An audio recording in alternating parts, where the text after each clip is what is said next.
So how's everybody doing today? Today has been a real good day for that chipper guy. It hasn't been that bad.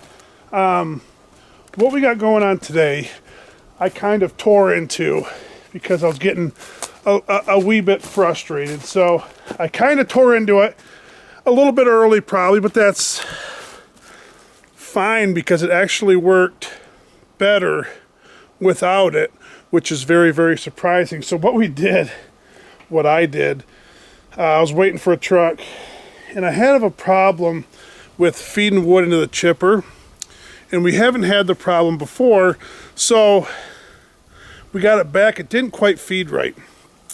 And the other day when Josh had clogged the chipper up, I was in there digging it out and I realized something, and I realized real quick what was going on.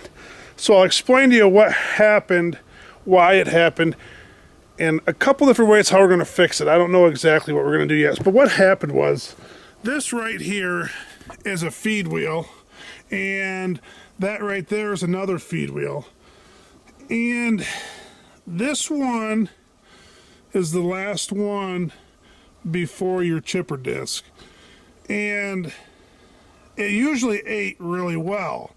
Now these teeth get wore out really quick on these, and I have an upper feed wheel there. That needs some attention too. But right now, I'm focused on this one. This is the one that got worked on most recently. And as you can tell now, she's kind of all jacked up in there. And yeah, that's because there's no feed wheel there. But it actually was feeding better than with the feed wheel in it. So here's kind of what we did. So here's the feed wheel that we pulled out, and I got it set up here. We ripped this baby out. What had happened is they got some steel welded in there that doesn't have serrated teeth. Now on the new chipper, there's probably, let me see, 1, 2, 3, 4, 5 different feed wheels that do not have serrated teeth, but just have bars going across them. And there's a reason that we wanted to do this. We wanted to do it on the new chipper. And there, like I said, there's a specific reason as to why.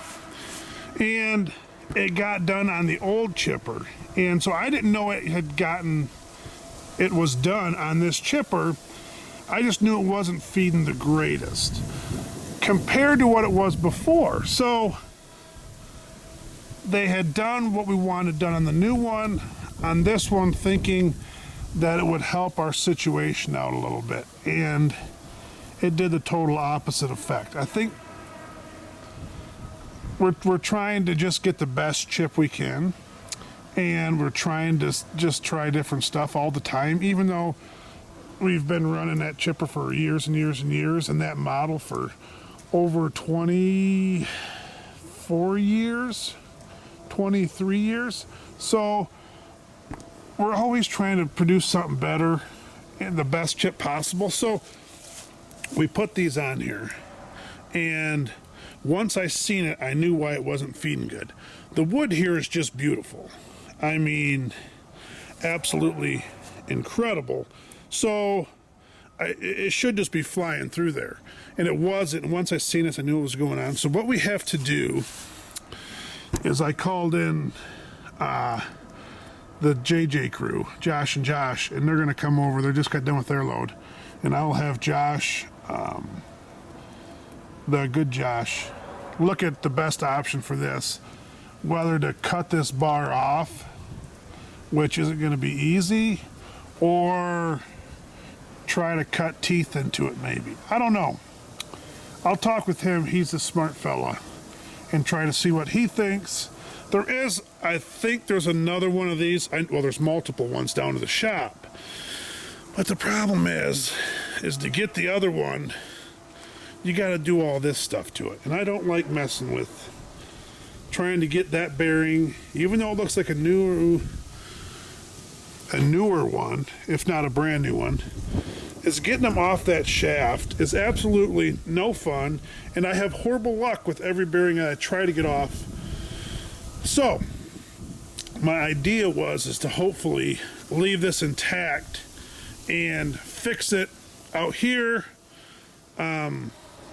Mike had mentioned maybe we'll wait, but I'm getting really frustrated with it. So if we can just fix it like today and throw it in there tonight before we leave, it's really easy to put in the chipper. That's why I don't want to take anything off. You just slide this end in the other bearing that's in there, and then you literally bolt this thing up and then throw your chain on there, which is right up there. So I'm just trying to make it whatever is the easiest, fastest way to put it back together.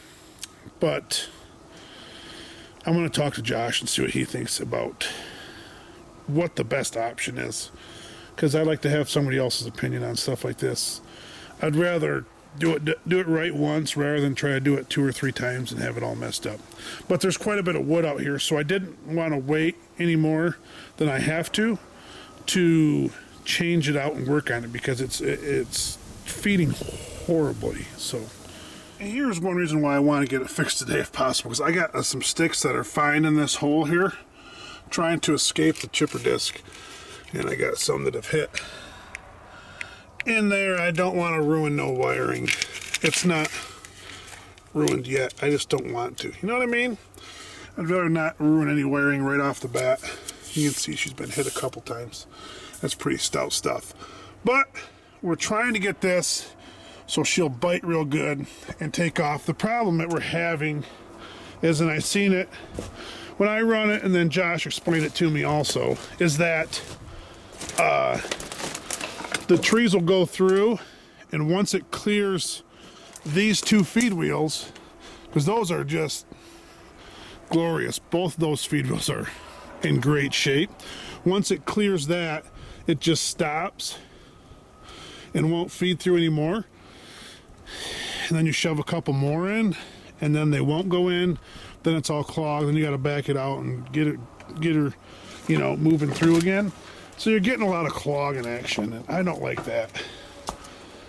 Anything that slows you down, I'm not a fan of. So we're trying to get her tuned in a little bit and get this thing fixed, and then we'll be cooking with gas. I think that we'll be straightened out. Hopefully she'll be able to chip better. And one thing I was just looking at too before I started the video was that we got a big old pile building up down here, and this pile right here, not this one, this is slightly operator error, that one there is getting built up real bad.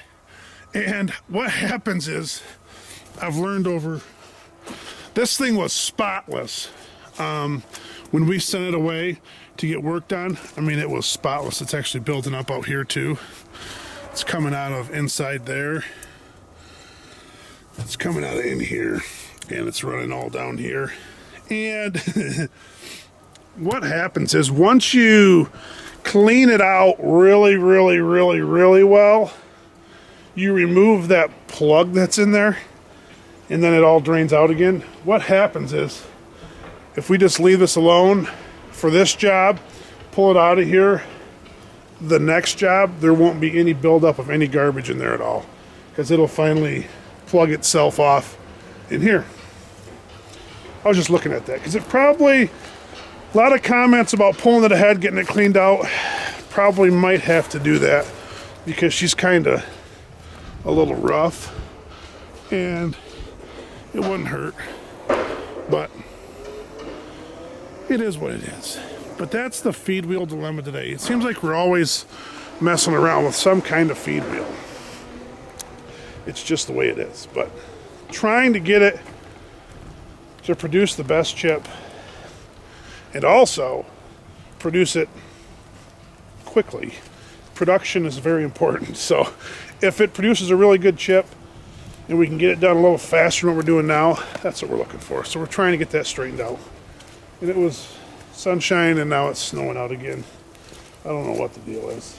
It's probably just almost spring. Anywho, that's the Feedville dilemma. We're going to get this thing straightened out one way or the other.